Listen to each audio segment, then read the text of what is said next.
ओमज्ञानतिमिरन्धस्य ज्ञानाञ्जनशलाकया चक्षुरुन्मीलितं येन तस्मै श्रीगुरवे नमः।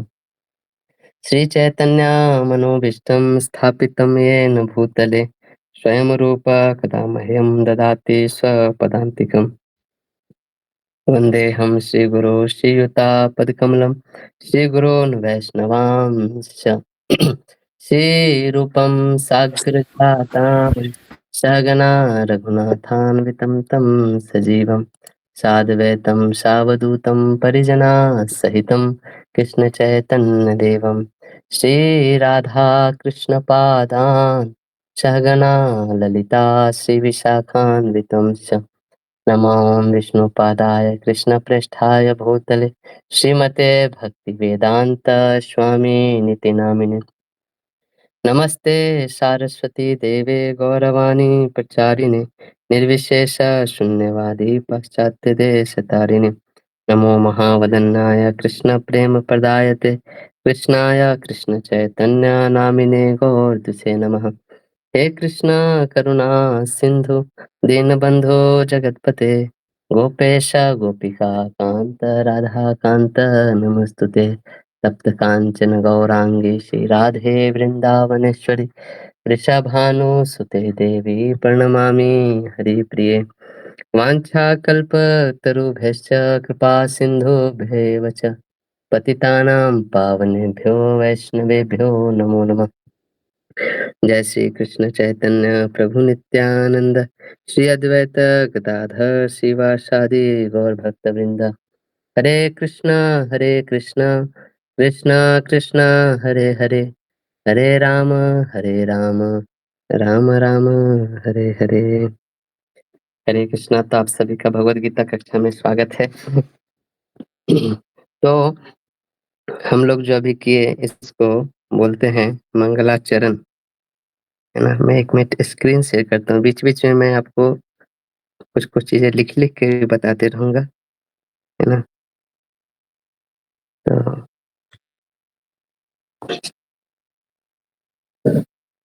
यस, तो हम लोग जो भी किए उसको बोलते हैं मंगलाचरण।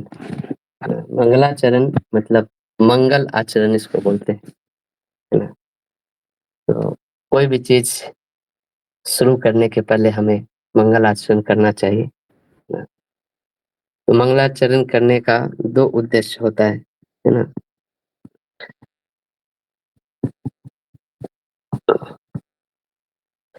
तो मंगलाचरण करने के दो उद्देश्य बोलते हैं लोग, इसलिए करते हैं कि जो भी विघ्न है ना। मंगल का मतलब क्या होता है?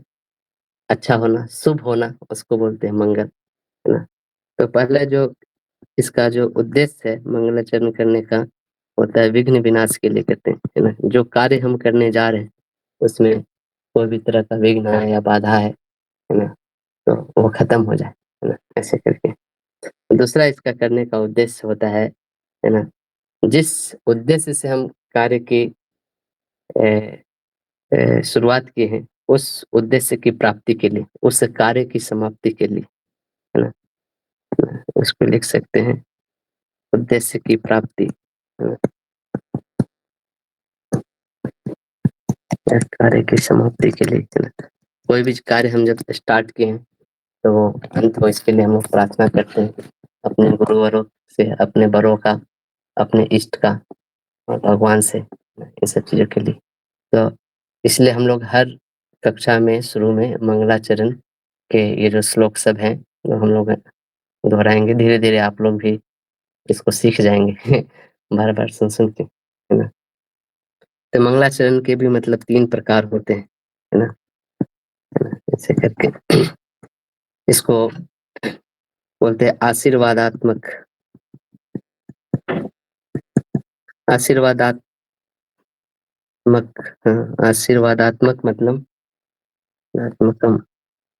आशीर्वादात्मक का मतलब कोई भी ग्रंथ लिखते हैं, कोई भी ये करते हैं तो ये चीज करने से आपको क्या ब्लेसिंग्स मिलेगा, है ना। तो जनरली जो ग्रंथकार होते हैं ऐसे कुछ ग्रंथ लिखते हैं तो वो जो पढ़ने वाले हैं लोग, है ना, उसको आशीर्वाद देते हैं कि आप ये ग्रंथ पढ़े तो आपको इस चीज की प्राप्ति होगी। यह फलश्रुति जिसको बोलते हैं ना। बहुत सारे जब भागवतम की कथा होती है ऐसे होते हैं तो उसके लास्ट में फलश्रुति लिखा रहता है। तो मंगलाचरण भी होता है आशीर्वादात्मक, दूसरा होता है नमस्कारात्मक। नमस्कारात्मकम, नमस्कारात्मक मतलब हमारे जो गुरुवर हैं, जो हमारे इष्ट हैं, उन लोग को हम लोग नमस्कार करते हैं, प्रणाम करते हैं, उनसे आशीर्वाद लेते हैं, है ना। हम लोग क्या है, एक बीच के भाया मीडियम है, अपने ऊपर वाले से आशीर्वाद लेते हैं और नीचे वाले को आशीर्वाद देते हैं, है ना। तो आशीर्वाद लेने के लिए हम नमस्कार करते हैं। और तीसरा जो मंगलाचरण में तीसरा जो लोग बताते हैं वो वस्तु निर्देशात्मक। वस्तु निर्देशात्मकम, वस्तु निर्देशात्मकम मतलब ये जो हम लोग इस ग्रंथ में कोई भी चीज पढ़ने वाले उसके वस्तु यानी कि उसके ऑब्जेक्ट या वो वस्तु को क्या बोलेंगे, उसके वास्तव वस्तु कौन है, उसके उसका सब्जेक्ट क्या है, उसका विषय क्या है, कहने का मतलब वस्तु का, है ना।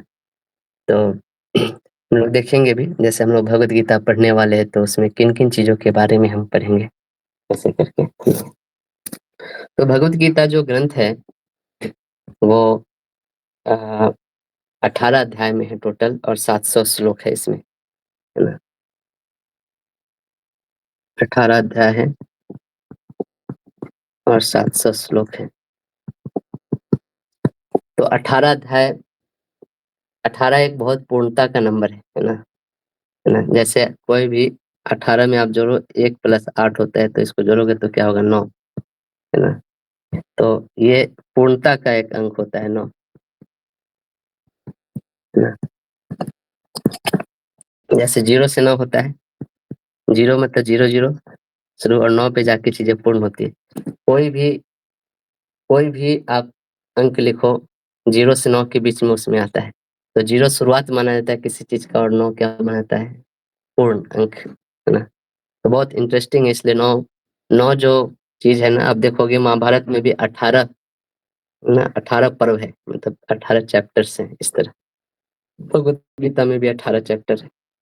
महाभारत का जो युद्ध हुआ वो भी 18 दिन तक चला, है ना, है ना। तो 18 विद्याएं हैं वैसे, है ना, हमारे शास्त्रों में टोटल 18 टाइप की विद्याएं हैं। तो हर चीज को आप जोड़ोगे तो 9 पूर्ण पे अंत होता है ना। इंटरेस्टिंगली आप जैसे भगवान के नाम सबको भी जोड़ोगे ना, जैसे राम, र, आ और म, इसको जोड़ोगे, इनके जो लेटर्स के जो ये होते हैं, किसी ने मेरे को ये बताया था ऐसा कुछ शास्त्रिक चीज नहीं, लेकिन ये 9 आता है जोड़ के, है ना।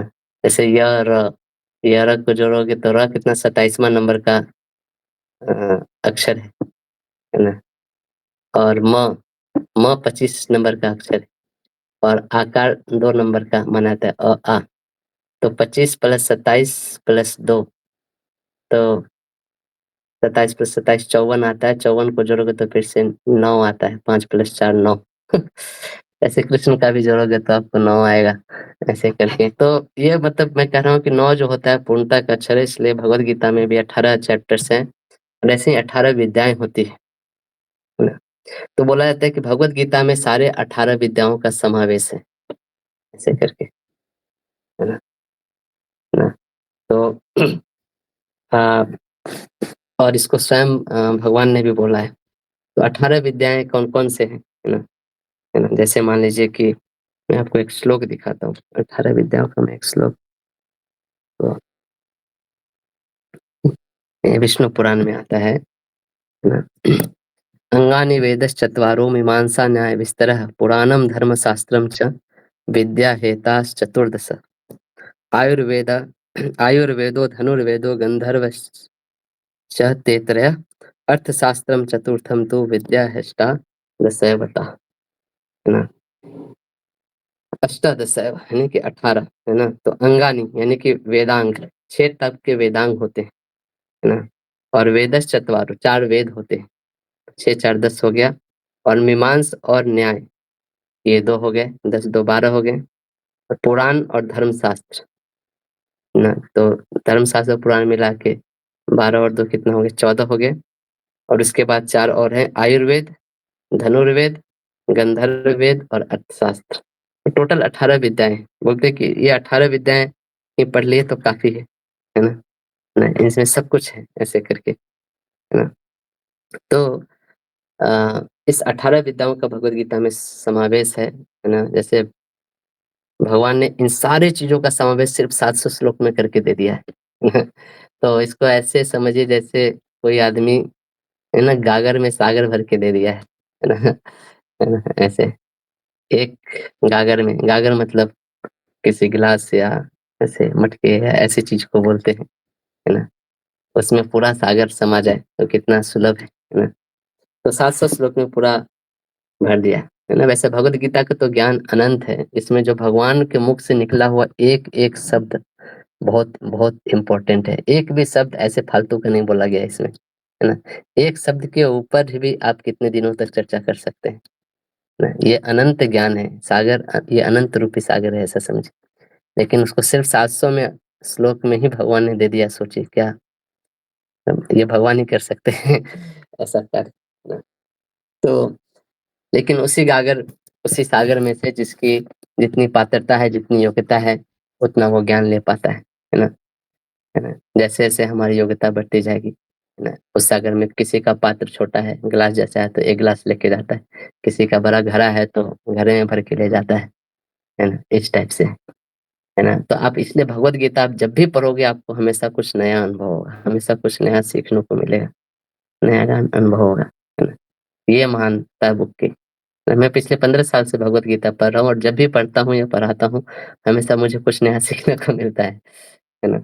तो ये इसलिए एक गीता महात्म्य में आदि शंकराचार्य लिखते हैं, है ना। गीता महात्म्य का एक दो श्लोक मैं आपको दिखाता हूँ, है ना।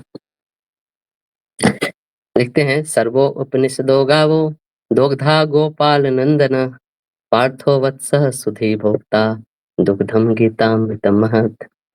तो बोलते हैं अगर सारे उपनिषदों को, सारे वेदों का सार उपनिषदों में आके खत्म होता है, और अगर सारे उपनिषदों को गाय की तरह मान ले, है ना, है ना, तो जो गीता क्या है वो दूध के समान है। गाय के लोग गाय को लोग क्यों पालता है, क्यों रखता है? उसका जो एसेंस है, जो सार है वो है दूध, है। तो सारे उपनिषदों का, सारे वैदिक ग्रंथों का सार भगवान ने गीता में निकाल के रख दिया है ना। और दोग्धा गोपाल नंदन, दुहने वाले कौन है? गाय को दूध निकालने के लिए दूहना पड़ता है, तो वह है भगवान कृष्ण, है ना। और पार्थो वत्स सुधीर भोक्ता, तो पार्थ यानी कि जो अर्जुन है वो वत्स है, यानी कि वो गाय के बछड़े के समान है। तो गाय को दूध दूहने जाएंगे तो ऐसे नहीं दूहती है, जब तक उसके बच्चे को आप नहीं पिलाएंगे दूध, वह उसके एक सिस्टम होता है, दूध को छुपा के रख लेती। उसके बच्चे को पिला दीजिए, वो शांत हो जाती है, उसके बाद ही वो दूध देती है। तो जो पार्थ है, जो अर्जुन है, वो वत्स की तरह है, वो एक माध्यम है जिनके माध्यम के थ्रू भगवान ये ज्ञान सबके लिए दे रहे हैं ऐसे ना। गीता अमृतम, और ये दूध कैसा है? अमृत की तरह है सबके लिए ना। फिर आगे बोलते हैं, एकम शास्त्रम देव की पुत्र गीतम, एको देवो देव की पुत्र एव, एको मंत्रस्य तस्य नामानि यानि, कर्माप्येकम तस्य देवस्य सेवा। तो बोलते दुनिया में और किसी शास्त्र की जरूरत नहीं, एकम शास्त्रम देव की पुत्र गीतम। कौन है देव के पुत्र? भगवान कृष्ण। तो कृष्ण के गीतम को क्या है? वो भगवत गीता। दुनिया में और किसी शास्त्र की, सिर्फ अगर कोई भगवत गीता ही रहे इतना ही सफिशिएंट है। नाना प्रकार के शास्त्र और ये सब पढ़ के बहुत भ्रांति में घूम घामने की क्या जरूरत है, ऐसे करके बोल रहे हैं ना। एको देवो देव की पुत्र है, एक, और एक ही देवता काफी है, देव के पुत्र भगवान कृष्ण। एंड एको मंत्र से तस्य नामानि यानि, और एक ही मंत्र काफी है, हजारों तरह के मंत्र जप करने की जरूरत नहीं। कौन सा मंत्र? तस्य नामानि, उनके नाम का जप, है ना। और कर्माप्येकम तस्य देवस्य सेवा, और एक ही कर्म करना चाहिए, क्या? उस भगवान की सेवा में लगना चाहिए बस, है ना। तो ये मैं इसलिए बता रहा हूँ कि हम समझे कि हम जिस ग्रंथ को पढ़ने जा रहे हैं ना, कितना महान ग्रंथ है अपने आप में, क्या वजन अपने साथ ये कैरी करता है ना। तो हम लोग जितना ज्यादा से ज्यादा सीरियस होकर, सिंसियर होकर इस ग्रंथ को पढ़ें, इस ग्रंथ से प्रार्थना करें, इसका शरण लेते हुए, भगवान का शरण लेते हुए कि ये जो ज्ञान है वो भगवान हमें रिवील करें। ये ग्रंथ भी हमें रिवील करते हैं, हम उनका अगर शरणागत होते हैं, है ना? तो आगे बढ़ने के पहले किसी भी ग्रंथ को, किसी भी शास्त्र को पढ़ने के पहले, है ना, उसकी भूमिका दी जाती है ना? भूमिका शब्द आप लोग सुने होंगे, है ना? भूमिका या इसको पीठिका भी बोलते हैं, है ना? है ना? तो भूमिका मतलब जैसे मैं बताता हूँ, भूमिका का अर्थ क्या है। भूमिका का मतलब जैसे कभी-कभी देखो आपका जो ऐसे कहीं-कहीं पे मंदिर बना होता है, जैसे आप इंदौर में जाओगे, तो इंदौर में भी नया मंदिर बन रहा है बहुत बड़ा, राधा कृष्ण, राधा गोविंद देव जी का मंदिर बन रहा है। तो वो ज़मीन से बहुत ऊपर स्तर पे है। तो ज़मीन से मंदिर में जाने के लिए उन्होंने एक बड़ा सीढ़ी बनाए हुए, है ना? उस सीढ़ी पे ऐसे चल-चल के फिर तब आप मंदिर के स्तर पे पहुँचते हैं, है ना? मंदिर के फ्लोर पे पहुँचते हैं। तो मंदिर ऊँचा है और ज़मीन नीचा है, तो नीचे ज़मीन से मंदिर तक पहुँचने के लिए जो सीढ़ी है, उसी को बोलते हैं भूमिका, भूमि। भूमि से ऊपर जो उठने के लिए जिस चीज़ का इस्तेमाल करते हैं उसको भूमिका। तो किसी भी चीज़ को चालू करने के लिए, किसी भी चीज़ की शुरुआत करने के लिए, है ना, अब हम लोग अलग-अलग जगह से आते हैं, अलग-अलग चीज़ों को, है ना, लेके आते हैं, तो उसके पहले उस ग्रंथ में की भूमिका हमें जाननी चाहिए। भूमिका जब हम जानते हैं तो हाँ, हमें मतलब अब यहाँ पे आके यहाँ से शुरुआत करनी है चीज़ें, है ना? है ना? तो भूमिका जानना इसलिए ज़रूरी है, इसको पीठिका भी बोलते हैं। पीठिका मतलब जिसे बोलते हैं ना पीठ, है ना? पीठ मतलब बैठने का जो पीढ़ा होता है, हम लोग के लोकल लैंग्वेज में पीढ़ा बोलते हैं उसको, तो उसी से पीठिका शब्द आया है संस्कृत का, है ना? तो ये भूमिका ज़रूरत होता है किसी भी विषय में प्रवेश करने के लिए, है ना?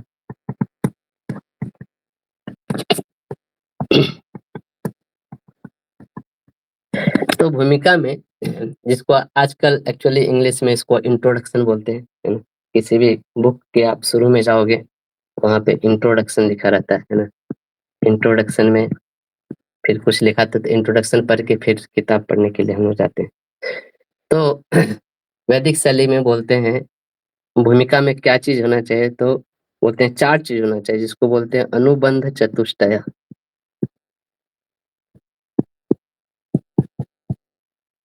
है ना? अनुबंध चतुष्टय। तो ये 4 चीज़ों की चर्चा होती है भूमिका में, है ना?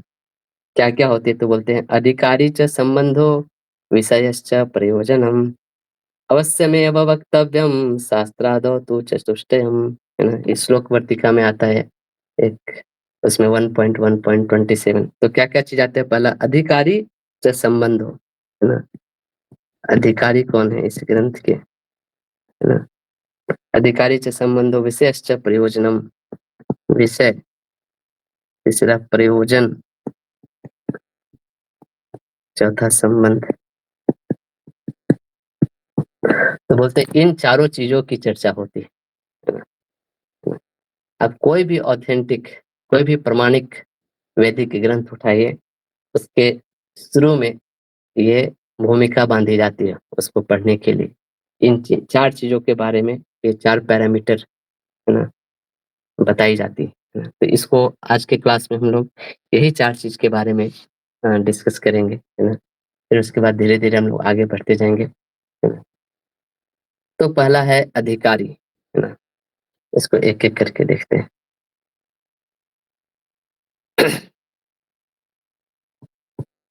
अधिकारी शब्द से आप लोग समझ रहे होंगे, इस ग्रंथ को पढ़ने का कौन-कौन अधिकार रखते हैं, है ना? तो इस पे तो मनुष्य मात्र का अधिकार है, कहने का मतलब जो भी मनुष्य है उसका अधिकार है इस ग्रंथ को पढ़ने का, है ना? लेकिन फिर भी मनुष्य में भी एक योग्यता होनी चाहिए चीज़ों को समझने के लिए।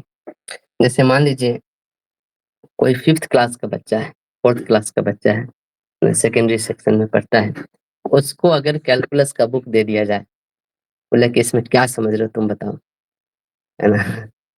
तो मैथ्स में होता है ना कैलकुलस, ऐसे उसका साइन होता है, ऐसे क्या इंटीग्रेशन का साइन ऐसे होता है ना? D D X by D Y याद है ऐसे कुछ? है ना? ना टी टेंड्स टू 0 ऐसे करके लिखते हैं। ऐसे हम लोग पढ़े थे, हाँ, कुछ-कुछ तो ऐसे ऐसे ही होता है। मैं तो छोड़ो 5th क्लास का बच्चा छोड़ो, मुझे एक बार 10th में किसी ने दिया था, मैंने बोला कि अरे! ये लोग एस इतना लंबा क्यों लिख रहे हैं? ऐसे ऐसे एस लिखना चाहिए ना, ऐसे करके फिर सनेशन का साइन देते थे अलग ऐसे, ये इतना बड़ा क्यों लिख दिया भाई? ये अच्छा से लिखे ना, ऐसे करके। तो तो ऐसे किसी 5th क्लास के बच्चे को कैलकुलस का अगर बुक दिया जाए, एमबीए का बुक दिया जाए, है ना? पीएचडी का बुक दिया जाए, तो उसको कुछ समझ में नहीं आएगा, है ना? तो समझना बहुत मुश्किल हो गया ना, उसके लिए योग्यता चाहिए कि भाई कम से कम क्लास 10th पास करो, उसके बाद तुमको ये सब चीज़ें समझ में आएगी, है ना? ना उसी तरह भगवत गीता पढ़ने के लिए भी कुछ योग्यता चाहिए होता है ना? ऑब्वियसली सब अधिकारी हैं, लेकिन फिर योग्यता हमें थोड़ा बनानी चाहिए, तभी हम इसको पढ़ के हम लोग समझ सकते हैं। तो भगवत गीता समझे कैसे, है ना? जैसे आप देखेंगे भगवत गीता, अच्छा इसको ओरिजिन से चलते हैं। भगवत गीता कौन बोला सबसे पहले, है ना? भगवान कृष्ण ने बोले, है ना? कृष्ण कौन है? सुप्रीम पर्सनालिटी ऑफ गॉडहेड, है ना? मतलब पूर्ण पुरुषोत्तम भगवान जिसको बोलते हैं, है ना? ऐसे करके कृष्ण ने ये ज्ञान किसको दिया? सबसे पहले अर्जुन को दिया, है ना? अर्जुन कौन है? अर्जुन क्या है? इन भगवान के एक भक्त है ना? भगवान के साथ डायरेक्ट इनका कुछ संबंध है ना? इनके साथ कैसे संबंध है? तो भक्त का संबंध है ना? इसलिए भगवान बोलेंगे भी भगवत गीता में, है ना? 4.3 में शायद बोलते हैं, भक्तों सी में सखा चेती, है ना? हे अर्जुन, मैं तुमको ये दुनिया का सबसे कॉन्फिडेंशियल नॉलेज, सबसे जो राज विद्या राजगुह्यम दे रहा हूँ, क्योंकि तुम मेरे भक्त हो, तुम मेरे सखा हो, है ना? तो यही पे योग्यता बता रहे भगवान, है ना? कौन आदमी इस ज्ञान को लेने के लिए है? जो भगवान का भक्त है ना? और ये भक्त कैसे बन सकते हैं? तो भक्ति में सेवा करके,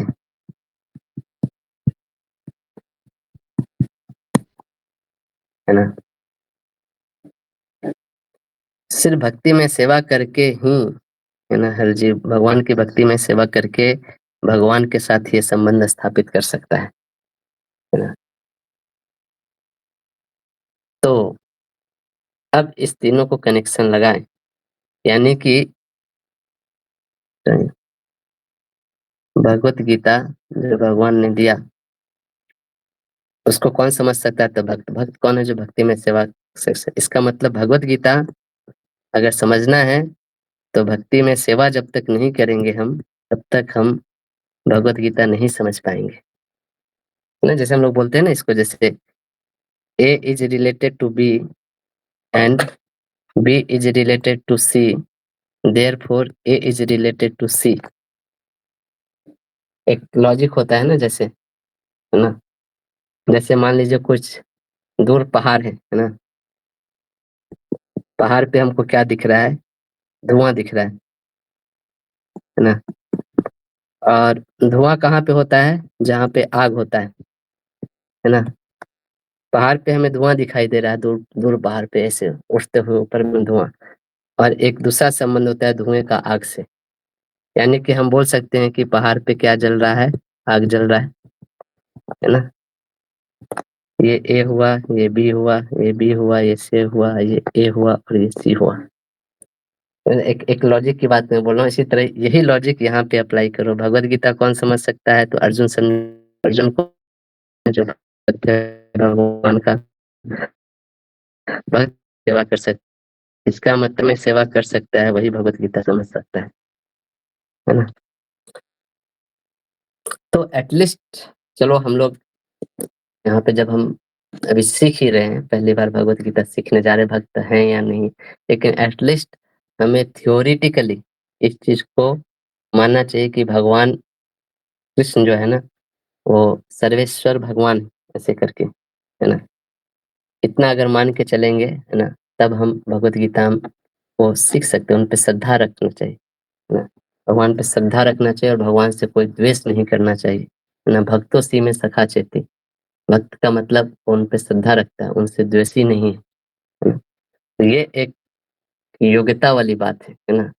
ऑब्वियसली ये भगवत गीता सारे मानव जाति के लिए है, सारे मानव मात्र के लिए, लेकिन उसमें भी एक योग्यता चाहिए समझने के लिए। जैसे मैं आपको एक दो कहानी बताता हूँ, किन किन लोगों ने भगवत गीता समझा। एक बार एक बहुत बड़े संत हुए चैतन्य महाप्रभु, बंगाल के। तो वो एक बार दक्षिण भारत यात्रा में गए थे। तो वहां पे एक बहुत विशाल मंदिर है, श्रीरंगम। तो श्रीरंगम मंदिर, साउथ दक्षिण भारत के ब्राह्मण लोग बहुत ही तेजस्वी, बहुत सारे नियम का पालन करते हैं, वेद पाठी। उन लोग का नियम था कि भगवान के सामने बैठ के न सब लाइन से बैठते थे और मंत्रों का उच्चारण करते थे। कोई भगवत गीता पढ़ रहा है, कोई भागवतम पढ़ रहा है, कोई वैदिक मंत्र पढ़ रहा है। तो चैतन्य महाप्रभु गए जब मंदिर में दर्शन लिए, तो देखे सब लोग लाइन से बैठ के मंत्र उच्चारण कर रहे हैं। तो उन्होंने एक बहुत आश्चर्य भरी चीज देखी कि एक ब्राह्मण है, वो भगवत गीता खोल के मतलब भगवत गीता लेके बैठा हुआ है, लेकिन कुछ पढ़ नहीं रहा है। और उसके आंखों से थोड़ा थोड़ा आंसू भी निकल रहा है ऐसे करके। तो चैतन्य महाप्रभु बोले कि अरे ब्राह्मण, तुम मतलब रो क्यों रहे हैं? मतलब ब्राह्मण होके रो रहा है, मतलब ये बहुत आश्चर्य की बात थी। और वो भी मंदिर में आके रो रहा है। तो बोले कि देखिए स्वामी जी, जो भी उस समय सन्यास में थे शायद चैतन्य महाप्रभु, तो बोले कि हमको भगवत गीता पढ़ने नहीं आता। तो ब्राह्मण होके मतलब ये बहुत छोटी बात है ना कि ब्राह्मण होके ग्रंथ पढ़ने नहीं आता। तो तो भगवान सोचे कि हो सकता है शायद पढ़ने लिखने नहीं आता, इसलिए बेचारा दुखी है ना, कैसे अपना जीवन चर्या करे। तो फिर भगवान ने पूछा कि अच्छा, पढ़ने नहीं आता, फिर इसमें रोने की क्या बात हो गई? तुम सीख लेना। मतलब कोई आदमी जन्म से थोड़ी पढ़ना लिखना जानता है, हर आदमी सीखता है, तुम भी सीख लेना, सीखने में क्या प्रॉब्लम है? तो बोलता है कि नहीं, मैं इसलिए नहीं रो रहा हूँ कि मुझे पढ़ने लिखने नहीं आता, मैं पढ़ नहीं पा रहा हूँ इसलिए मैं रो रहा हूँ। अच्छा, क्यों नहीं पढ़ पा रहे हो? तो बोल रहे कि ये जो भगवत गीता मैं ग्रंथ लेके बैठता हूँ पढ़ने के लिए, और इसका जैसे ही पहला पेज खोलता हूँ, इस पे मुझे दिखता है कि धनुर्धर अर्जुन अपने रथ पे सवार हैं, तीर धनुष लेके, और जो कृष्ण है वो उनका सारथी बने उस बैठे हुए हैं, अपना हाथ में चाबुक लिए हुए हैं, घोड़ों का जो रस्सी है वो पकड़े हुए हैं, है ना, उनके बाल लहरा रहे हैं, पसीने पसीने हो रहे हैं, है ना भगवान। जब भी मैं ये दृश्य देखता हूँ, मैं इससे आगे बढ़ ही नहीं पाता हूँ। ऐसा क्या, ऐसा क्या हो जाता है? तो बोलते हैं कि मैं देखता हूँ कि भगवान कितने महान हैं। अगर देखा जाए तो ये पूरे ब्रह्मांड के रचयिता है ना। इस ब्रह्मांड में सारी चीजें उनके नियंत्रण में चल रही है।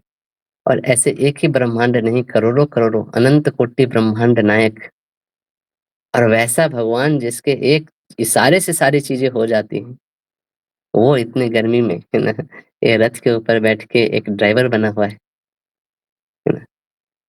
भगवान की जब ये भक्त वत्सलता, भगवान का जब अपने भक्तों के प्रति इतना प्रेम मैं देखता हूँ, तो मेरे आंखों से आंसू निकल जाते हैं, फिर मैं पढ़ ही नहीं पाता हूँ ऐसे। तो चैतन्य महाप्रभु बहुत प्रसन्न हुए इस चीज़ के, उसको उठाते हैं और उसको गले लगा लेते हैं। वो बोलते हैं कि एक्चुअली वास्तव में तो भगवत गीता तुम समझे हो, बाकी सब तो बस यूं ही रट्टा मारे हैं तोते की तरह, ऐसे करके, है ना। तो चैतन्य महाप्रभु का जो अप्रूवल है ना, है ना, बाकी बाकी जो अप्रूवल होता है संसार के, कोई पीएचडी करता है, कोई यूनिवर्सिटी में डॉक्टरेट करता है, इन सब से लाखों गुना सुपीरियर है ना। इतने बड़े संत होके अप्रूव कर रहे हैं कि वास्तव में तुमने इस भगवत गीता के ज्ञान को समझा है, तुम समझो कि कृष्ण कौन है, क्योंकि तुम कृष्ण से द्वेष नहीं करते, तुम कृष्ण से प्रेम करते हो। जो लोग कृष्ण से द्वेष करते हैं, जो इन्वियस होते हैं, जो जो सिर्फ स्कॉलरली, सिर्फ ज्ञान लेने के लिए भगवत गीता जो पढ़ते हैं, ऐसे लोग भगवत गीता को कभी नहीं समझ सकते। हमारे एक आचार्य हुए हैं हमारे परंपरा में, भक्ति सिद्धांत सरस्वती ठाकुर, वो बोलते हैं ऐसे लोग किस टाइप के होते हैं पता है? उनके पास शहद का एक बोतल है और शहद की बोतल को बाहर से चाट रहे हैं और सोच रहे हैं कि शहद का स्वाद मिल रहा है ना? तो ऐसे ही स्कॉलर लोगों से दुनिया भरी हुई है ना? तो सबको ये शहद चाह रहा है वो बाहर से ना कोई भगवान से प्रेम नहीं कर रहा है। इसलिए जब तक वो भक्ति में सेवा नहीं करेगा, भगवान से प्रेम नहीं करेगा, तब तक वो भगवद गीता के ज्ञान को समझ ही नहीं सकता है। जैसे एक बार जब महाभारत का युद्ध हो रहा था, तो उस समय अर्जुन और दुर्योधन दोनों भगवान से सहायता मांगने के लिए गए थे द्वारका में कि आप मेरे तरफ से कुछ युद्ध में सहायता कीजिए, है ना? तो फेमस स्टोरी है, मैं ज़्यादा डिटेल में नहीं जाऊँगा। आप लोग जानते हैं अर्जुन ने भगवान को चुना और दुर्योधन ने भगवान की नारायणी सेना को चुना, है ना? और दुर्योधन बहुत खुश था कि मैंने बाजी मार ली। है ना? ये अर्जुन कितना बेवकूफ़ निकला, इसको इतना भी समझ में नहीं आया, ये निहत्था कृष्ण को लेके क्या करने वाला युद्ध में, है ना? है ना? चलो कुछ अस्त्र-शस्त्र लेके भी आता तो भी बाँध सकते थे कि चलो एक आदमी तो है ना? ये बोल रहा है कि मैं कुछ अस्त्र नहीं उठाऊँगा, तो भी उसने चूज़ कर लिया इसको। इतना भी इसको ज्ञान नहीं। तो बहुत ही खुशी-खुशी वो हस्तिनापुर लौटा, ऐसे करके। तो अर्जुन से भगवान पूछते हैं कि अर्जुन, तुम ये क्या किए? तुम मेरे को चूज़ किए?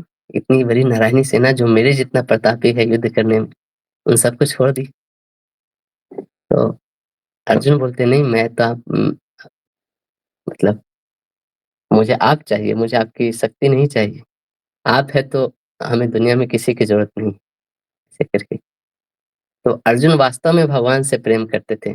उनके लिए दुनिया के सारे धन, दौलत, राज्य-पाट कुछ भी मैटर नहीं करता है, जब तक कृष्ण उनके साथ हैं। यही सिर्फ़ मैटर करता है ना? ये होता है प्रेम, सेवा, भगवान की सेवा रो करना चाहते थे प्रेम। और दुर्योधन जैसे लोग हैं, वो भोग वृत्ति से हमारी क्या इच्छा है उसकी पूर्ति करने के लिए भगवान की शक्ति लेके भगवान से प्रेम नहीं कर रहे, भगवान की शक्तियों से प्रेम कर रहे हैं।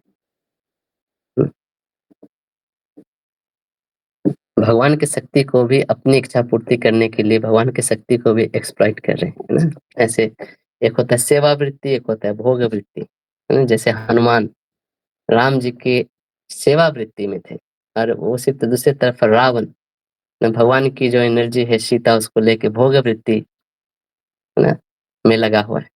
तो वो राम की सीता को लेके चला जाता है और हनुमान सीता को लेके वापस राम को मिलाते हैं ना। तो सेवा वृत्ति और भोग वृत्ति, तो भगवत गीता समझने के लिए भक्ति में सेवा मतलब वो सेवा वृत्ति होनी चाहिए।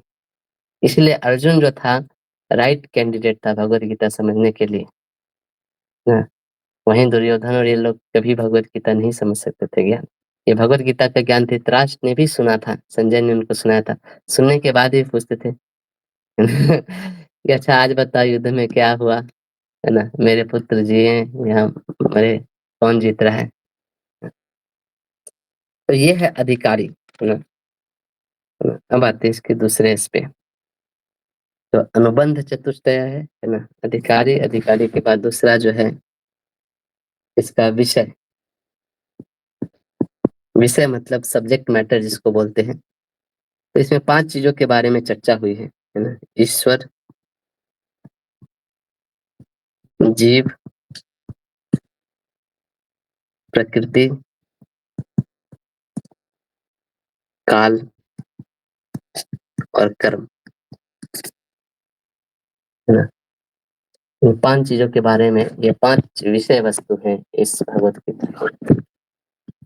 शॉर्ट में इसको अभी थोड़ा जानने की कोशिश करेंगे, ये सब वर्ड का मीनिंग क्या है, क्योंकि भगवत गीता जब पढ़ेंगे तो इन सब के बारे में डिटेल में चर्चा होगी। लेकिन अभी जानने के लिए कि ये क्या-क्या चीज़ क्यों महत्वपूर्ण है ये सब चीज़। तो पहला जो होता है ईश्वर। ईश्वर मतलब होता है जो चीज़ों को कंट्रोल करता है। कंट्रोलर ऑफ एवरीथिंग उसको बोलते हैं ईश्वर। ईश्वर को लोग बहुत अलग-अलग शब्दों से भी जानते हैं। जैसे कोई भगवान बोलता है, कोई परमात्मा बोलता है, कोई ब्रह्म बोलता है, कोई प्रभु बोलता है ना? इन सब शब्दों के अपने अलग-अलग अर्थ होते हैं। भगवान मतलब जिसके अंदर वो 6 ऐश्वर्य होते हैं, आपने वो फेमस श्लोक सुना होगा, जो सबसे शक्तिशाली है, जो सबसे ज्ञानवान है ना, जो सबसे धनवान है ना, जो सबसे सुंदर है ना, जो सबसे वैरागी है। इस टाइप के 6 भग होते हैं। तो जिनके पास ये 6 भग होते हैं उनको भगवान बोलते हैं, ऐसे करके। ऐसे ही ब्रह्म शब्द का कुछ अलग मतलब होता है, परमात्मा का अलग मतलब होता है। तो ऐसे ईश्वर ईश्वर मतलब जो सब चीज़ को कंट्रोल करते हैं। इसी तरह कृष्ण के भी जैसे बहुत अलग-अलग नाम हैं। उनको कोई वासुदेव बोलते हैं, कोई हरि बोलते हैं, है ना? कोई श्याम बोलते हैं, ऐसे कर के इन सब नामों के अलग-अलग अर्थ होते हैं। कृष्ण का नाम का अर्थ होता है सर्वम आकर्षति इति कृष्ण, जो सबको अपने तरफ आकर्षित करते हैं, है ना? उनको कृष्ण बोलते हैं। तो भगवान का एक ईश्वर का एक ये होता है, उनको बोलते हैं सच्चिदानंद विग्रह। सत, चित प्लस आनंद, है ना? सत मतलब टू एग्जिस्ट, जो हमेशा इटरनली जो चीज एग्जिस्ट करता है, होना, है ना, उसको सत्य बोलते हैं। चित मतलब समझ सकते हैं ज्ञान, है ना, और आनंद, आनंद मतलब जो हमेशा सुखी रहता है ना? तो भगवान इटरनली है, नॉलेजेबल है और हमेशा आनंद में रहते हैं, है ना? है ना? तो उनको सच्चिदानंद विग्रह बोला जाता है। और वही इस नियंता है ना, सर्वे सर्वा है ना, इसलिए उनको ईश्वर बोला जाता है। ईश्वर शब्द का अर्थ ये होता है। दूसरा जो है वो है जीव।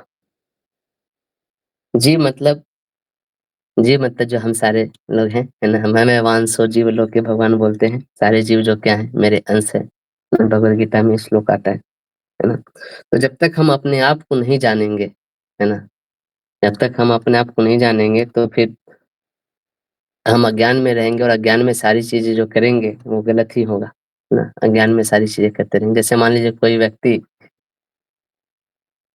अगर बहुत गरीब है, लेकिन अगर वो अपने आप को धनवान मान ले, तो उसके लाइफ में प्रॉब्लम हो जाएगा। धनवान मान के पैसा खर्चा करते रहेगा, पता चलेगा बहुत लोन हो गया है। है ना? तो सबसे पहले ये चीज समझना है, जरूरी है कि हम है कौन। अगर यही आइडेंटिटी ही हमारा गलत हो जाएगा, तो बाकी सारी चीजें जो कर रहे होंगे वो गलत ही होगा, है ना? तो प्रत्येक जीव भगवान का अंश है, और भगवान के अंश होने के कारण उसमें भी ये सत्य चित्त और आनंद वाली चीजें होती है, अंश मात्र। तो इसलिए आप देखोगे कोई जीव मरना नहीं चाहता, हमेशा एग्जिस्ट करना चाहता है ना?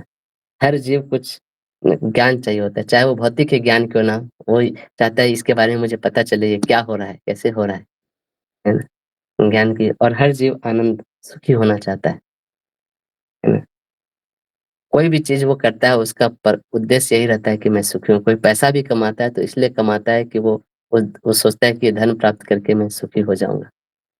तो इस संसार में हर जीव, एक छोटा से छोटा जो मच्छर है, जो आपको बैठ के खून पी रहा है, या एक छोटा से छोटा जो चींटी है, जो एक चीनी का दाना लेके आपके किचन में छुप रही है इधर उधर, है ना, या एक बहुत बड़े कंपनी का कोई मालिक भी क्यों ना हो, हर व्यक्ति इस सुख की चाह में ही इधर से उधर घूम रहा है, हर जीव, है ना?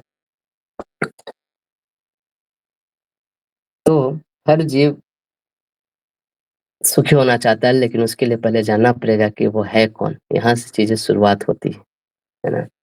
तो हर जीव भी एक छोटा ईश्वर होता है। ईश्वर जो होता है फुल कंट्रोलर होता है, और जीव जो होता है वो सबऑर्डिनेट कंट्रोलर होता है इन चीजों का। जैसे मान लीजिए आपके घर में पंखा चलता है, आप बटन ऑन करते हो तो पंखा घूमने लगता है, बटन ऑफ करते हो तो पंखा बंद हो जाता है। तो बचपन में कभी छोटे थे तो खेलते थे, ऑन ऑफ ऐसे करके, टिंग टिंग टिंग टिंग। पापा देखते थे कि ये आदमी है ना, ये जब छोटका बच्चा है मेरा, बड़ा बदमाशी कर रहा है, तो एक पापा जो मेन स्विच होता था वो जाके बंद कर देते थे। तुम करते रहो जितना ऑन ऑफ करना है, बल्ब भग भग भग करता है। अब ऑन ऑफ कर रहे कुछ हो ही नहीं रहा है ना? तो जो मेन स्विच है ना वो ईश्वर है, जो सुप्रीम कंट्रोलर है, और हम वो छोटे वाले स्विच को लेके ऑन ऑफ, हम भी छोटे छोटे कंट्रोलर है। अपने शरीर के, अपने आस-पास जो भी चीज़ें हो रही है, लेकिन उनके भी मेन कंट्रोलर भगवान है। भगवान ने छोटा-सा कंट्रोल हमें दे रखा है ना? ऐसा समझिए।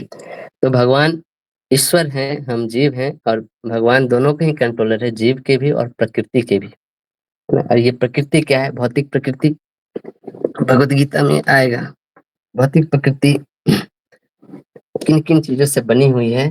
भूमिरापो अनलो वायो खम मनोर्बुद्धिरेव च अहंकारम तेयं में भिन्ना प्रकृतिरष्टधा। तो भौतिक प्रकृति 8 चीज़ों से बनी हुई है ना? जो 5 जो हम लोग जानते हैं, भूमि, जल, अग्नि, वायु और आकाश तत्व, ये 5 तत्व हैं और उससे भी सूक्ष्म तत्व होते हैं मन, बुद्धि और अहंकार। इन्हीं सब चीज़ों से हमारा शरीर भी ये बना होता है, ऐसे करके। ना इस भौतिक प्रकृति में जो कुछ भी देख रहे हो, वो सब इन्हीं चीज़ों से बना होता है और ये सब चीज़ की उत्पत्ति कहाँ से होती है? तो इस प्रकृति का जो मतलब एक जो प्रधान रूप होता है, वो होता है 3 गुण, सत्व, रजस, तमस। इन्हीं तीनों गुणों से सब कुछ बना हुआ है इस संसार में और सब कुछ चलायमान है, चल रहा है। इन्हीं 3 गुणों के भीतर सारी क्रियाएँ हो रही है। जो कुछ भी आप देख रहे हो, सुन रहे हो, ना सब कुछ अनुभव कर पा रहे हो, सब कुछ इन तीनों गुणों से ही बनी होती है ना? तो तो ये शरीर एक बनता है इन सब इंग्रीडिएंट से और फिर इसके अंदर एक आत्मा को बैठाया जाता है। जैसे कार होता है, कार बना होता है ना लोहा, टिन, इंजन बहुत सारी चीज़ों से, है ना? जैसे कोई बोले कि कार बना होता है ना, इंजन होता है, उसमें एक लाइट होता है, एक स्टीयरिंग होता है, ब्रेक, क्लच ये सारी चीज़ें बनी होती है।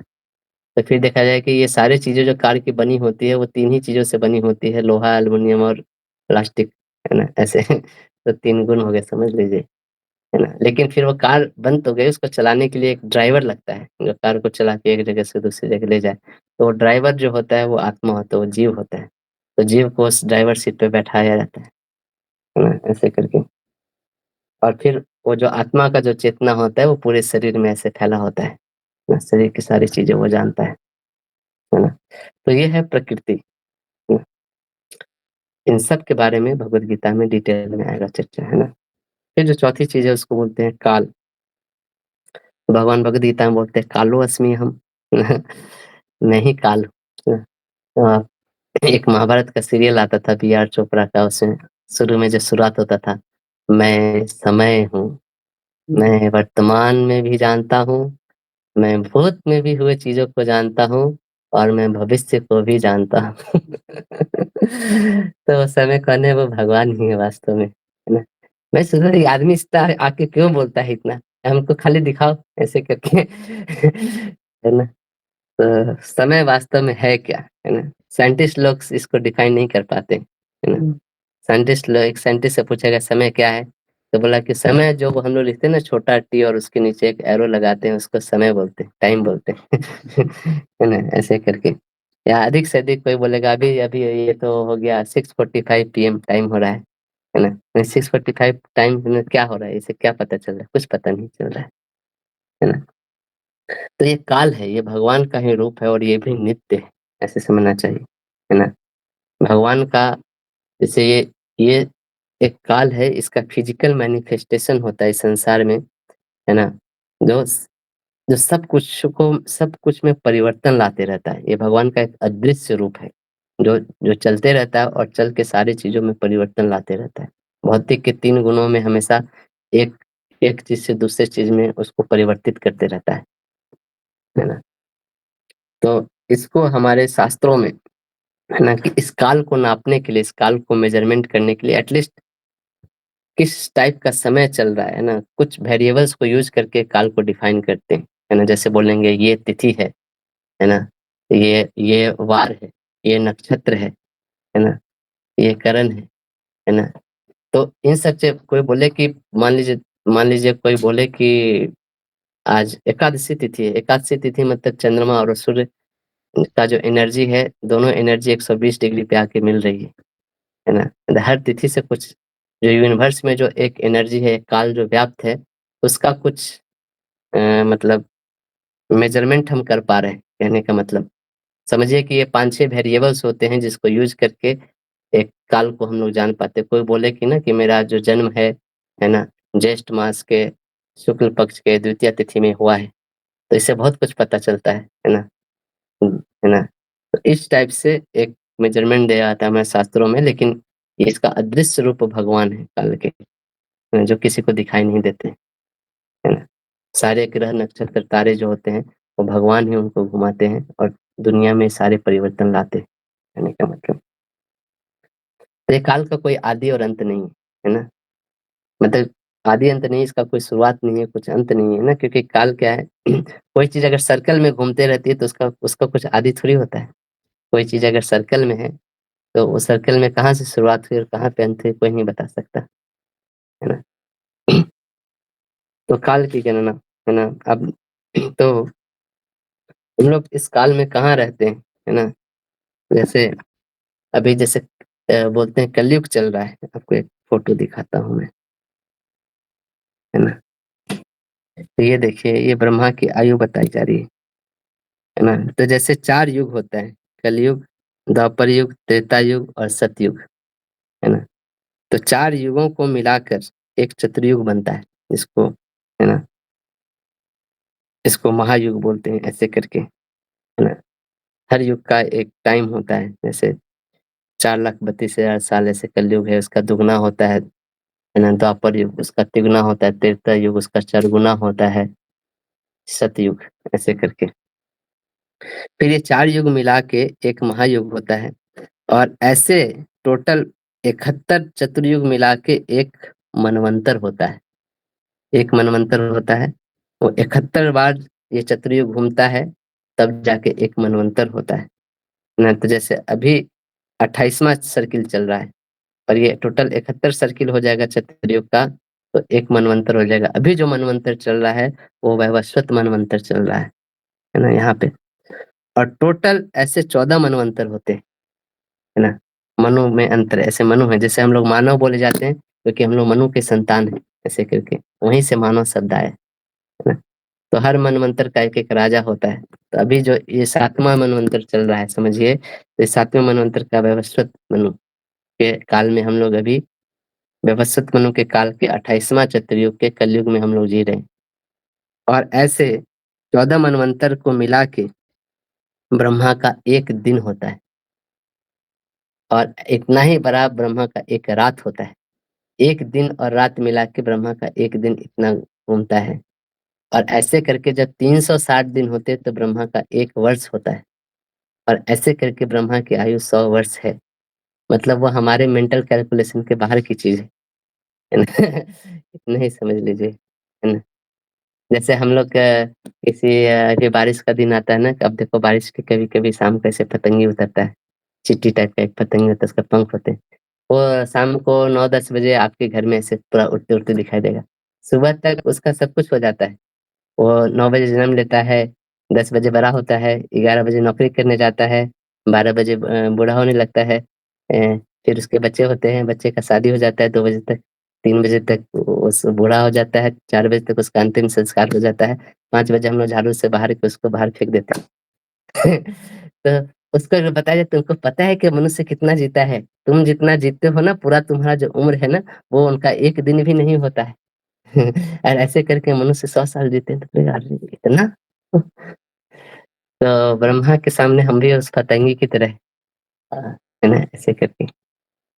तो ये काल है एक्चुअली, बेसिकली। तो इस काल के बारे में भी भगवत गीता में आएगा, चर्चा आएगा, है ना? कैसे काल हमें प्रभावित करता है चीज़ों को। फिर आता है कर्म, है ना? तो कर्म क्या होता है? जब भी इन प्रकृति के 3 गुणों के वशीभूत होके, है ना, हम किसी एक काल में कोई कार्य करते हैं, तो वो कर्म बनता है ना?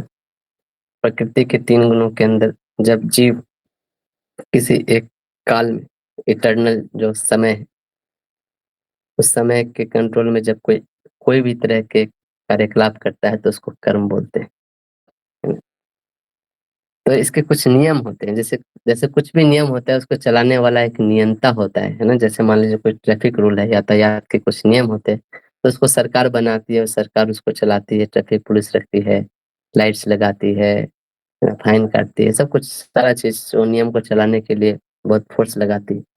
उसी तरह ये जो प्रकृति है, ये जो संसार है भगवान की, ये कुछ नियमों पे चलती है जिसके ईश्वर कौन है? भगवान है, नियंता कौन है? भगवान है ना? जैसे बोलते हैं ना, every action has equal and opposite reaction, एक सिद्धांत है साइंस का।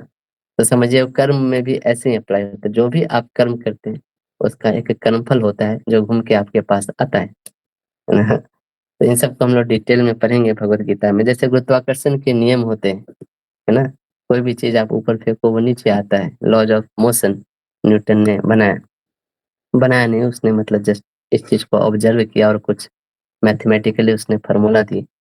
बनाया तो भगवान ने ही गुरुत्वाकर्षण को। तो जैसे गुरुत्वाकर्षण का नियम होता है वो सब पे लागू होता है। कोई बोले कि मैं नहीं मानता, तो तुम मानो या ना मानो तुम पे वो लागू होता है ना? इसी तरह इस संसार के चलने के कुछ नियम होते हैं, इसको कर्म का सिद्धांत बोलते हैं। वो तुम मानो या ना मानो, वो तुम पे लागू होते हैं। तुम हिंदू हो, तुम बोले मैं क्रिश्चियन हूँ, मैं नहीं मानता कर्म के सिद्धांत, तो नहीं मानो, लेकिन तो भी तुम पे लागू हो रहा है ना? सबके ऊपर लागू होता है ना? तो साइंस इसके बारे में कुछ नहीं बताता, है ना? साइंस ना ही काल के बारे में कुछ बताता है, ना ही कर्म, है ना? ना ही जीव, ना ही ईश्वर। वो प्रकृति के बारे में थोड़ा बताता है, मैटेरियल नेचर, वो भी थोड़ा-थोड़ा, जो चीज़ें वो ऑब्जर्व कर पाता है जितना। तो साइंस बहुत अपूर्ण ज्ञान देता है ना? मतलब बहुत लिमिटेड परव्यू में ज्ञान देता है। इसलिए साइंस कभी भी आपका जीवन का उद्देश्य नहीं बता सकता, है ना? ऐसे करके, क्योंकि वो संपूर्ण ज्ञान दे ही नहीं पा रहा है ना? जैसे उससे पूछा जाए कि लोगों को सुख-दुःख कहाँ से आ रहे हैं, है ना? कोई आदमी धनवान बन जा रहा है, कोई आदमी गरीब बन जा रहा है, कोई गोरा हो जा रहा है, कोई अमीर, कोई काला हो जा रहा है ना? तो ये सब कर्मों पे आधारित होते हैं, है ना? किसी का शरीर बहुत जन्म से हष्ट-पुष्ट होता है, कोई विकलांग हो जाता है ना? तो इन सारी चीज़ों को समझना पड़ेगा, इन सब को मिला के एक कॉस्मिक मशीन है, ऐसा एक यूनिवर्सल मशीन है जो चल रहा है, वो कुछ सिद्धांतों पे चल रहा है ना? हुँ। हाँ, अगर ये सब चीज़ नहीं जानते तो फिर यही सोचते हैं लोग, है ना, कि हम पैसा कमाएँगे तो हम सुखी हो जाएँगे। बस इतना फ्लैट ऐसे सोचते हैं। पैसा कमाने से कोई सुखी नहीं हुआ है। कम से कम तुम इतना तो देखो, जो लोग ऑलरेडी पैसा कमा चुके हैं, जो अमीर लोग हैं, क्या वो सुखी है? नहीं, वो भी सुखी नहीं है ना? पहले तो ये जान लो ऐसे करके, है ना? तो ये 5 विषय वस्तु है भगवत गीता के। आज का क्लास थोड़ा-सा लंबा हो जाएगा, लेकिन थोड़ा हम लोग कर लेंगे कि इसको मैं कंप्लीट कर देना चाहता हूँ, जो भूमिका वाला जो चीज़ है ना? अम, तो ये, तो इन पाँचों चीज़ों को समझना चाहिए कि एक यूनिवर्सल कॉस्मिक मशीन है, जो कुछ नियमों पे आधारित चल रही है, उसके नियंता भगवान है और हम उसमें एक पार्ट हैं। जब तक इन सारी चीज़ों को सम्यक ज्ञान को नहीं समझेंगे, हम बहुत बेवकूफ़ की तरह इस सिस्टम में घूमते रहेंगे। कहने का मतलब, है ना? है ना? हमें उद्देश्य ही पता नहीं रहेगा। हम खाली ड्राइविंग चलाने, गाड़ी चलाने में व्यस्त है। कोई पूछे, भाई रुको तुमको जाना क्या? हाँ, मुझे पता नहीं कहाँ जाना, चलाने दो गाड़ी मुझे। ऐसा है। ना इस टाइप से। ऐसे हमारी वास्तव की स्थिति कैसी है, एक मैं आपको कहानी बताता हूँ, उससे आपको समझ में आएगा। एक बार एक एक राजा का बेटा था, तो एक बार वो सोचा कि थोड़ा मैं भी जाता हूँ बाहर आखेट करने, शिकारी करने। राजा के लोग पहले जंगल में डायरेक्ट जाते थे जानवरों से शिकार करने, तो अचानक उसके पीछे बाघ पड़ गया है। अब तो इसकी सिट्टी-पिट्टी गुम। ये तो बाघ कहाँ से आ गया? ये तो आउट ऑफ सिलेबस आ गया। वो सोचा था हिरन होगा, ये होगा। अब वो भागने लगा। अब बाघ उसके पीछे भाग रहा है, भाग रहा है। मैं सोचा कब तक भागते रहूँगा? ये तो थक ही नहीं रहा है। तो क्या किया जाए? तो जान बचे तो लाख उपाय। तो जान बचाने के लिए उसको देखा कि आगे कुआँ है, तो कुएँ पे कूद गया। भाई बाघ से तो अच्छा है, कम से कम हड्डी टूटेगा लेकिन जान तो बचेगी। तो कुआँ में कूदा तो कुएँ में ऐसे पेड़ निकला हुआ था, तो पेड़ का डाली ऐसे पकड़ लिया, ऐसे करके बीच में ही। पता है ना, कभी-कभी लोग बीच में लटक जाते हैं, तो पेड़ की डाली पकड़ के वो लटक गया। देखा ऊपर से उस बाघ आके झाँक रहा है, गुर्रा रहा है देख के। "ए भाई तू बाहर निकल, ना मैं इधर ही इंतज़ार कर रहा हूँ तेरा।" ऐसे करके। और ये तो गजब स्थिति में पड़ गया है, फिर सोचा कि नीचे कूद जाता हूँ। नीचे देखा तो और जो कुएँ में भयंकर-भयंकर साँप, है ना। है ना, बोलते हैं ना, क्या बोलते हैं, ऊपर खाए नीचे कुआं, क्या कुछ तो इस तरह एक बोलते हैं लोग। तो ऐसा हालत हो गया था, ऊपर भी नहीं जा सकते नीचे भी नहीं जा सकते, गजब बीच में लाके लटका दिए भगवानों को। तो फिर देखता है, विचार करता है क्या करें। इधर उधर देखता है तो देखता है ये जो पेड़ जो कूदे, तो पेड़ के जड़ में चूहा था, तो दो चूहा हैं, एक उजला कलर के और काला कलर के, वो पेड़ के जड़ को काट रहे हैं, कुटुर कुटुर कुटुर कुटुर कुटुर कुटुर कुटुर कुटुर। ऐसे करके ये बोला, ये तू किधर से आ गया भाई, एक तो मैं इतना प्रॉब्लम बचा, तेरे को भी पेड़ काटना था, तो कुटुर कुटुर कुटुर कुटुर काट रहा है। ऐसे करके एक और प्रॉब्लम, है ना। अब क्या करें। फिर देखा कि जब वो कूदा था ना जिस पेड़ पे, उस पेड़ पे एक मधुमक्खी का छत्ता था। अब उसको कूदने से वो मधुमक्खी का छत्ता बहुत डिस्टर्ब हो गया था। और मधुमक्खी को कोई डिस्टर्ब कर देना मतलब फिर तो वो गजब ही है, वो सारे मधुमक्खियां निकल के इसको चों चों काट रही है। ये व्यक्ति सोचा है मेरे लाइफ में प्रॉब्लम्स की कमी थी कि ये मधुमक्खी आगे एक अलग से, है ना। और उसके बीच में कूदने से ऊपर से जो मधुमक्खी के छत्ता से थोड़ा थोड़ा मधु चूरा है, उसको पीने में वो व्यस्त है। ओ, ये जो मधु है निकल के मेरे जीवा पे ही गिरे, ऐसे सोच रहा है, ये इधर उधर साइड में नहीं गिरे, है ना। तो ये कहानी आती है एक्चुअली महाभारत में। तो वो जो स्वीट हनी है, एक्चुअली किसी की कहानी नहीं है, एल्लेगोरिकल कहानी है। ये हमारी ही कहानी है, वो जो व्यक्ति को और कोई नहीं, हम ही हैं। वो जो प्रिंस है, जो राजा का बच्चा है, वो हम जैसे लोग हैं, जो वास्तव में हम भगवान के अंश है, भगवान राजा की तरह। और हम इस जंगल में आ गए, इस भौतिक जगत रूपी जंगल में, है ना। और उस कुएं में गिरे हैं, जंगल के उस कुएं में, डीप डार्क वेल जिसको बोलते हैं, अंधकार में कुआं, है ना। और ये टाइगर क्या है, बाघ जो है, वो काल है ना, भगवान बोल रहे ना काल। काल किसी को नहीं छोड़ता है, I am all devouring time, ऐसे मैं सबको खा जाता हूँ। भगवान विराट रूप दिखाएंगे तो दिखाएंगे उनको, मुंह में सबको खा रहे हैं, ऐसे करके। और ये चूहे क्या हैं, दो उजले और काले, ये दिन और रात है, जो धीरे धीरे हमें एजिंग कर रहे हैं, हमारा मतलब काल के नजदीक ले जा रहे हैं, है ना। इस शरीर को, है ना। और वो स्नेक क्या है, जो नीचे हैं, वो हमारे लाइफ की बड़ी बड़ी समस्या है, जन्म मृत्यु जरा व्याधि, ये सब टाइप की जो समस्या है। और ये जो मधुमक्खियां हैं वो क्या है, डे टू डे लाइफ की जो छोटी छोटी प्रॉब्लम होती है, आज कूलर खराब हो गया, तो आज चप्पल टूट गया, तो आज पेट्रोल का दाम बढ़ गया, है ना, आज गर्मी लग रहा है, तो नौकर, तो ये छोटी छोटी जो समस्या है डे टू डे लाइफ की, वो है मधुमक्खियां। और वो जो स्वीट हनी जो मिल रहा है ना, money, money sweeter than Honey. जो व्यक्ति जो अपने अपने बच्चे का मधुर मधुर वाणी सुनता है, तोतला वाणी सुनता है, अपने अ, अपने बीवी बच्चों का जो मधुर मधुर वाणी सुनता है ना, जो प्लेजर, जो खानों में, स्वादिष्ट खानों में ढूंढता है, प्रमोशन में, कंपनी में प्रमोशन मिल रहा है कि नहीं, फ्रेंड्स में ढूंढता है, दुनिया के लग्जरीज में जो ढूंढता है, ये सब वो छोटे छोटे हनी के बूंद है जो कभी कभी टपकते हैं इसके लाइफ में, है ना। तो ये, इसलिए ये जो विषय है ना, ईश्वर जीव प्रकृति काल कर्म, बहुत दयनीय स्थिति है। इन सब को अगर हम नहीं समझेंगे तो हम घोर अंधकार में हम निकले कैसे, है ना, इन सब चीजों से निकले कैसे। इसीलिए जो हमारा जो चौथा जो होता है ना भूमिका, इसको बोलते हैं प्रयोजन, है ना। प्रयोजन मतलब होता है हेतु क्या है ना, उद्देश्य क्या है पढ़ने का। ये जो विषय है ना, इसे पढ़ने से हमको मिलेगा क्या, कहने का मतलब, है ना। तो इस संसार में हर व्यक्ति एंजाइटी दुख ऐसे ही अवस्था में है, उस व्यक्ति की तरह पेड़ पे लटके हुए, है ना, है ना, डीप डार्क वेल जिसको बोलते हैं। तो ये सब किसी व्यक्ति का जीवन का ये होना चाहिए कि हम आखिर में ऐसे प्रॉब्लम में फंसे क्यों, अब फंसे हैं तो निकले कैसे, ये वास्तव में प्रश्न होना चाहिए, ये वास्तव में हमारे जीवन का मुख्य प्रश्न होना चाहिए। बाकी सब प्रश्न बहुत सेकेंडरी है ना। तो ये जो ग्रंथ हम लोग पढ़ेंगे उसमें इन सब चीजों के बारे में बताया गया है कि हम हैं कौन, हम कहाँ फंसे हैं, कैसे निकल सकते हैं, है ना। इन सब चीजों का शाब्दिक ज्ञान हमें इस बुक में मिलता है, किताब में मिलता है। एक होता है शाब्दिक ज्ञान, जब इस शाब्दिक ज्ञान को हम पढ़ेंगे, जानेंगे, फिर इसको हम अपने जीवन में अप्लाई करेंगे। और एक दूसरा होता है जिसको बोलते हैं अनुभवात्मक ज्ञान, है ना।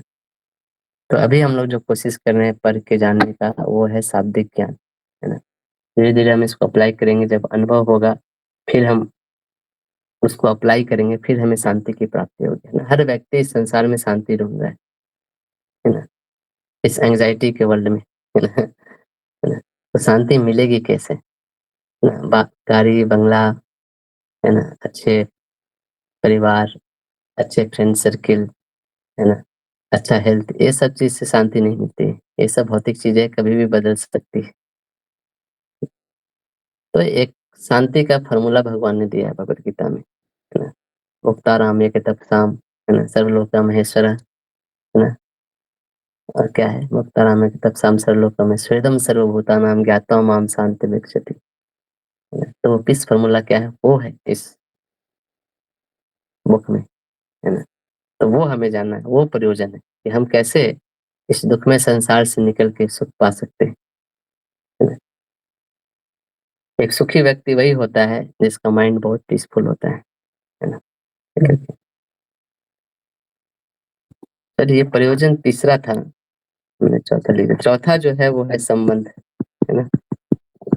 चार चीजें था, याद है, हमने इसमें देखा था। अधिकारी हमने देख लिया, विषय देख लिया, प्रयोजन देख लिया, अब संबंध, है ना। तो उस दुख की निवृत्ति और सुख की प्राप्ति, है ना, हर जीव चाहता है, कोई व्यक्ति दुखी होना नहीं चाहता है ना। वो प्रयोजन हमें उस चीज का शाब्दिक ज्ञान इस ग्रंथ से मिलता है। और यही संबंध है एक्चुअली, ये प्रयोजन भी है और यही संबंध है, शाब्दिक ज्ञान जो मिल रहा है ना, वो यही संबंध है ना। जैसे मान लीजिए कि आप जैसे हर व्यक्ति के दुख का कारण है उसका अज्ञानता, वो जानता ही नहीं, है ना। तो जब तक हम अज्ञानी बने रहेंगे, जब तक हमें इन 5 विषयों का ज्ञान नहीं होगा, है ना, तब तक हम अपने समस्याओं से जूझते रहेंगे इस जीवन में, है ना। चाहे हम अच्छे व्यक्ति हों या खराब व्यक्ति हों, चाहे काले हों या गोरे हों, चाहे स्त्री हो या पुरुष हो, चाहे धनवान हो या गरीब हो, जब तक इन 5 विषयों के बारे में अच्छे से नहीं जानेंगे, समझेंगे, तब तक हमारे लाइफ में समस्याएं बनी ही बनी रहेगी, है ना। जैसे मान लीजिए कि आप एक कार में बैठे हैं, है ना, और कार चल रही है ना, लेकिन आपको आपको ज्ञान ही नहीं है कि ये कार का कंट्रोल कैसे होता है। आपको पता नहीं है एक्सीलरेटर कैसे काम करता है, ब्रेक, ये स्टीयरिंग, बस वो चल रही है, किधर भी घूम जा रही है। तो ऐसा व्यक्ति जो कार में बैठा है वो बहुत टेंशन में रहेगा, कब एक्सीडेंट हो जाएगा, और एक्सीडेंट ही होगा उस कार का, है ना। जैसे मान लीजिए कोई, तो मान लीजिए आप किसी रथ पे बैठे हो और उसमें घोड़े लगे हैं और घोड़े में लगाम ही नहीं है ना। वो अचानक दौड़ रहा है फिर रुक जा रहा है ना। आप उसमें डगमगा के कभी नीचे गिर जाओगे, कभी रथ पलट जाएगा, है ना। और उस टाइप से चीजें, है ना। तो कार के मैकेनिज्म को समझना बहुत, ना, कि ये स्टीयरिंग होता है, यहाँ पे ब्रेक होता है, एक्सीलरेटर होता है, एक क्लच होता है, कि कहीं भी कुछ प्रॉब्लम आए तो हम उसको उसका यूज करके उसको ठीक कर सकें, नहीं तो एक्सीडेंट हो जाएगी, फिर हमें बहुत सफरिंग होगा, है ना। तो ये सिस्टम जो है दुनिया की वो ऐसे ही चलेगी, है ना, इसलिए उसका ज्ञान होना बहुत आवश्यक है ना। यही इस भगवत गीता का जो ज्ञान है उससे हमारे संबंध है कि हमें इन सब चीजों के बारे में ज्ञान ला के देती है ना। तो आज हम लोग यहीं तक रखेंगे एक्चुअली। ये जो इंट्रोडक्शन है भगवत गीता का, हो सके 4-5 क्लास इसमें लगे, क्योंकि मुझे तो और भी बहुत सारी चीजें बतानी है। जैसे मैं आपको शुरू में बोला कि ये मैं उनको लिए पढ़ा रहा हूँ जो भगवत गीता पढ़ाते हैं, है ना। है ना। तो आज हम लोग यहीं तक रखेंगे, किन्हीं का कोई प्रश्न है तो ले सकते हैं।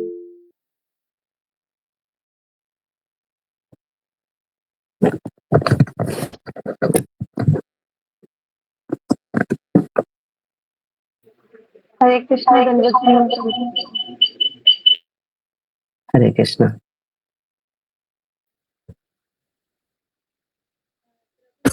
मैं ये पूछ रही थी, वो जो आपने एग्जाम्पल बताया ना, जो कुएं वाला है, तो उसमें आपने एक बार आप बता देंगे क्या वापस, किसको आपने क्या क्या एज इन क्या प्रेजेंट किया था? स्नेक्स को आपने बताया था big problems and hurdles which are coming in life, मधुमक्खियों को जो छोटी छोटी सी यस। डेली लाइफ के इश्यूज होते हैं। तो ऐसे बाकी को भी थोड़ा सा एक बार डिनोट कर देंगे क्या? हम्म, तो वो जो कुआं है वो ये भौतिक जगत है, नदी तालाब वेल, है ना। और वो जो प्रिंस है वो, जो मतलब जो राजकुमार है, वो हम जैसे कॉमन लोग हैं, है ना। ऐसे जो बाघ है वो वो काल है, मृत्यु जिसको बोलते हैं, है ना। हमारे सर के ऊपर हमेशा मंडरा रहा है ना। जो दो उजले और काले जो चूहे हैं वो दिन और रात हैं। हर सूर्योदय और हर सूर्यास्त के साथ हमारा ये शरीर का जो उम्र है क्षय होते जा रहा है। शरीर धीरे धीरे कमजोर होते जा रही है, ऐसे करके मृत्यु के नजदीक जाते जा रही है। और स्नेक हमारे लाइफ के जो मेजर प्रॉब्लम्स हैं, है ना, वो हैं। और ये बीज हैं जो हमारे डे टू डे लाइफ के प्रॉब्लम्स हैं। और जो हनी है, जो कभी कभी थोड़ा मोड़ा इधर जो भौतिक सुख हमें मिल जा रहा है, उस कुएं के अंदर जो सुख मिल जा रहा है ना, हम उसको खाने में मस्त है। है ना। ऐसा बहुत दयनीय स्थिति में है। ठीक है, और कोई प्रश्न?